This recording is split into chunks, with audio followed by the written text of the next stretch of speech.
Well, he was a realist painter. He had studied at the Art Students League, and then when one of their renowned teachers, Frank Riley, left, he followed Frank Riley. These were more classic artists, Rembrandt, Goya. In a lot of ways, the work was very consistent, right? It was classical, it was realist, but it moved as he moved and as he found new influences. So he was always drawn to outsiders. He felt like an outsider.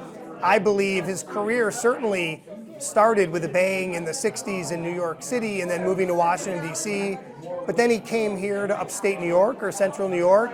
He started painting landscapes, but what he found were fellow outsiders and freaks and those maybe without a voice, jugglers and clowns and people in sideshows. And that's what he became drawn to. Then he became drawn to people getting tattoos. And it was a whole series of folks who may be outside the mainstream, but those were his people. And so he wanted to tell, not just tell those stories, those were his real muses.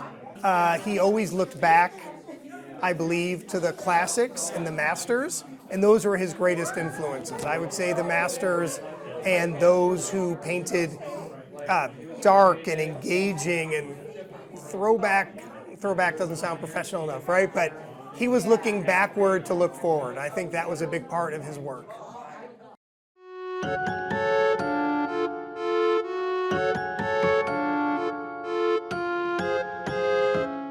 A product of New York City, and I think that can get lost for someone who really did so much of his work here in central New York. I mean, he was a New Yorker, and he's a Jew, and he's an intellectual, and I think these are all influences. And there was a great story earlier that I had never heard, though I immediately resonated, that he would paint with books open, and he would say, if you're trying to solve a problem, you don't look at a photograph, you look at the masters, right? How did Goya paint an arm? And I think that really gives some insight into how beautiful his approach was, that he was ready to be exposed and learn from and be inspired by whatever was around him.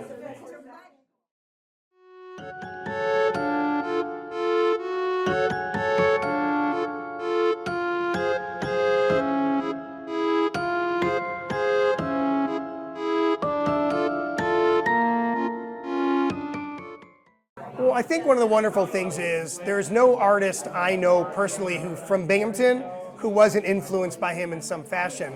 Though the most significant thing, I believe, is that he looked and acted and was a working artist. And so he was a model in a way where you could say, oh, that's doable, right? That's possible.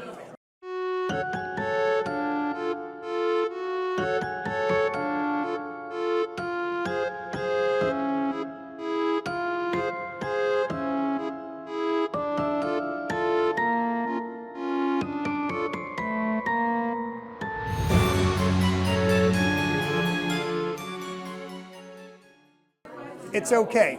The struggle is worth the effort, and the struggle is okay, and you have to live it, and he really lived it. He was an artist who lived his work.